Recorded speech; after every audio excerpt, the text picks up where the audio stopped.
I was midway through brushing my teeth, the minty foam still stuck to my lips, when the sharp crunch of boots on wooden planks echoed through the cabin. A splash came next, followed by a loud squawk, and then a woman's voice barking something about lavender-infused water.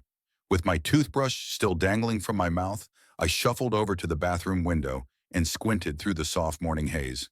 And there she was, a bleach blonde woman in a sun hat wide enough to block out the sun itself, strutting across my dock like she was planting a royal flag. Her glitter-covered pontoon boat was moored right there, on my private property, like she'd been personally invited. I blinked hard, hoping it was some caffeine-fueled hallucination.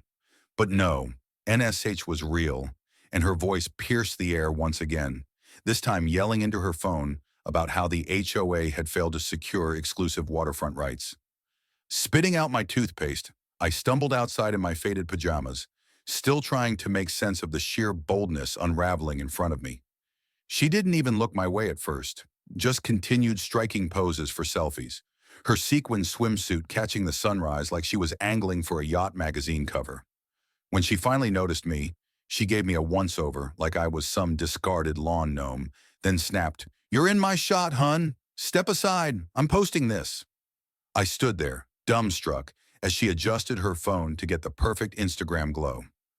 Clearing my throat, I managed to say, "Ma'am, this is private property." She smirked, pure, polished condescension, and shot back, "Actually, it's shared lakefront. We all pay dues. You're welcome." With a casual wave, she turned right back to her impromptu photo shoot. My jaw clenched tight. This wasn't just any dock. It had been built by my grandfather, plank by careful plank, on land our family had held long before the cookie-cutter mansions of Willow Lake Estates began popping up across the shoreline. Our cabin, tucked quietly at the end of a dusty gravel road, was a remnant of an era untouched by HOAs and their constant stream of newsletters. That dock wasn't community property, it was ours. I tried again, this time with more edge in my voice. "Ma'am, this dock isn't public. You need to move your boat." She let out a laugh, shrill and grating, and fired back, "Well, if you didn't want visitors, maybe don't build a dock that's so easy to float up to." The words hit like a slap, but it was her tone, confident, smug, that really stung, like the battle was already over. Then I noticed she wasn't alone. A burly guy in a red tank top was hauling coolers down onto the dock, while a teenage girl cranked up pop music from a speaker and started unfolding chairs. My peaceful morning was turning into a lakeside party. I told them, firmly, they had to leave. That's when the woman, Lydia, I'd learn her name later, slid her sunglasses down and with a smirk said, "Take it up with the board, hun. This side of the lake faces our community. It's public access. Good luck." She tossed off something about hashtags and lighting filters and went back to curating her moment. Boiling with frustration, I stormed back inside and yanked open the hallway closet, pulling out my grandfather's old property binder. Stuffed with surveys, handwritten receipts, and a county-stamped deed, it confirmed everything I already knew. The dock, the shore, even a 20-foot stretch of Willow Lake was legally ours. A county letter even specifically exempted our land from any HOA jurisdiction. They had no legal right to any of this. And yet Lydia acted like she held dominion over the entire lake. Hours later, a note showed up in my mailbox, typed in a gaudy, oversized font, claiming my dock, had accused me of violating community shoreline ordinances, and demanded the dock be removed within 30 days. The letter rambled on about visual consistency and waterline accessibility. Nonsense, all of it. This wasn't just trespassing anymore. It was a full-on power play. To cool off, I walked the property, the lake shimmering beneath the midday sun. Lydia's boat was still tied smugly to my dock, her laughter echoing across the water as she clinked plastic cups with her entourage. The whole thing felt surreal, absurd and maddening, but painfully real. I'd heard stories of overreaching HOAs before, but this time it wasn't a rumor. It was personal. It was my land, my history, and Lydia had just declared war. That evening, as her crew finally left, trailing behind a crushed beer can and an empty chip bag, I stood silently on the dock, watching the ripples slowly settle. This wasn't ending here. No, it was just getting started. The next morning, I heard tires crunching on the gravel outside. Peering through the window, I spotted a black SUV creeping slowly down my driveway. Lydia stepped out, decked in a blinding neon tennis skirt, clipboard clutched in hand, her lips pursed like she'd been practicing this ambush in the mirror. She marched straight for the dock, scribbling furiously like some self-appointed inspector. When I confronted her, she flashed a tight-lipped smile, cold and calculated, and announced she was there to conduct an HOA compliance audit. I reminded her firmly that my property wasn't part of any HOA. She didn't even flinch, claimed that new environmental standards applied to all lake-facing properties. It was nonsense, but she still handed me yet another document. This one threatened fines for visual imbalance. Before I could get another word out, she was already retreating to her SUV, leaving behind a trail of dust and paperwork. By noon, an email landed in my inbox, an invitation to an emergency HOA meeting that same evening. They'd tracked down my contact info. They were making it clear they had no plans to back off. Ignoring them would only give Lydia more power. So I went. The Willow Lake Clubhouse was a dull, sterile space. Beige walls, folding chairs, and a crowd of neighbors who looked at me like I didn't belong. Lydia, sporting a vice chair name tag, ran the meeting like a dictator, listing violations clearly aimed at me. Loud boats, non-standard docks, unsanctioned gatherings. She unfurled a laminated map, redrawn to place my property within an HOA expansion zone. A blatant forgery.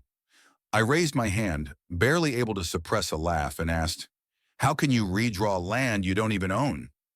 Lydia stumbled over her words, mumbling something about satellite updates and lakefront culture. But before she could continue, a voice cut through the chatter. It was Walter, retired surveyor, thick glasses, and a no-nonsense air. He stood up and systematically dismantled her claims, calmly explaining that property lines couldn't be changed by committee. The room shifted. Neighbors exchanged whispers. Lydia's confident grin faltered, and she hurriedly tried to wrap up the meeting. Afterward, Walter approached me. He offered to look over my documents, recalling my grandfather and remembering how long our land had been here, predating the HOA itself. Grateful, I invited him to the cabin. As we dug through the binder, I found a brittle, wax-sealed envelope. Inside was a 1973 grant, giving my family not just the shoreline, but full legal control of the lake bed itself. I read it aloud, my pulse racing. Lydia wasn't just trespassing on my dock, she was trespassing on my entire lake. Walter confirmed its rarity. Owning the lake bed meant I had control over boats, docks, and even swimmers. The HOA's entire claim was built on sand. Next, I visited the county recorder's office, where a clerk verified the grant's authenticity, printing out a certified copy. When I got home, another letter from the HOA was waiting for me, this time threatening to remove my dock. Lydia was escalating, clearly unaware she was outmatched. That evening, I watched her host a tacky boat party, waving to neighbors like some kind of pageant queen. The irony was almost too much to bear. She was celebrating on a lake I owned. Walter advised me to document everything: photos, videos, timestamps. I spent the next few days capturing the original markers of the dock and property, ensuring I had proof of every angle. Meanwhile, Lydia spread rumors that I was a squatter, even unstable. But cracks were starting to appear. A neighbor slipped me a note, offering their support. The tide was shifting. At the county courthouse, I requested an official ownership confirmation. The deputy registrar, after cross-referencing maps and files, nodded approvingly. My claim was ironclad. I nailed up signs by the dock: private property, lake bed and shoreline owned. Trespassers will be towed. One morning I noticed something odd. A boat had vanished overnight, its dented remains tossed into the lake, boot prints in the mud. Lydia's message was clear, but mine would be louder. I helped draft a cease and desist letter against the HOA for harassment and encroachment. I demanded to see their credentials. They flashed flimsy badges and cited shared access points. I told them to leave, citing my county-backed ownership. With smirks, they walked away, but Walter and I filed a sheriff's complaint, attaching photos of their tire tracks and the fake notice. The deputy confirmed that the HOA had crossed the line before. We were ready for court. We filed a lawsuit for trespassing, harassment, and property damage, all backed by camera footage. The courtroom was electric. Lydia arrived in a pink suit, dragging her nephew along as counsel. The judge, sharp and no-nonsense, reviewed my documents, deed, grant, photos, and videos, and asked Lydia for proof of jurisdiction. Her nephew stammered, mentioning pending zoning updates, but the judge quickly shut him down. She ruled that the HOA had no authority over my land or lake. Lydia was fined, ordered to cease her harassment, and barred from my property. She exploded in outrage, pointing at me, but the judge's gavel silenced her. Outside, Lydia muttered about appeals, but the crowd, neighbors and reporters alike, knew she'd lost. I returned home to applause. Neighbors handed me pie, thanking me for standing up. That night, I sat on the dock, the lake calm as I absorbed the weight of my victory. But I wasn't finished. I hired a towing company to remove all unauthorized boats from the lake, including Lydia's gaudy pontoon. She tried claiming theft, but the sheriff backed me up, citing the court order. I posted laminated lake rules.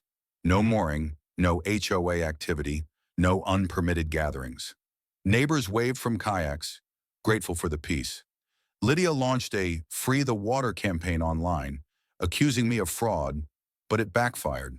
Comments mocked her, pointing to the court ruling. The HOA crumbled as board members resigned, and talk of dissolution grew louder.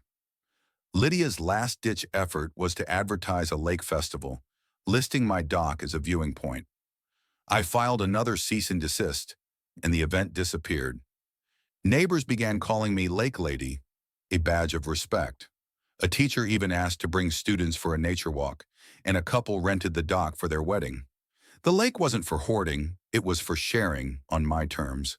Lydia's house went up for sale. Her boat stayed impounded. Her influence, like the HOA, was gone. The lake was mine again, not just on paper, but in peace. One evening I sat on the dock, tea in hand, watching the moon silver the water.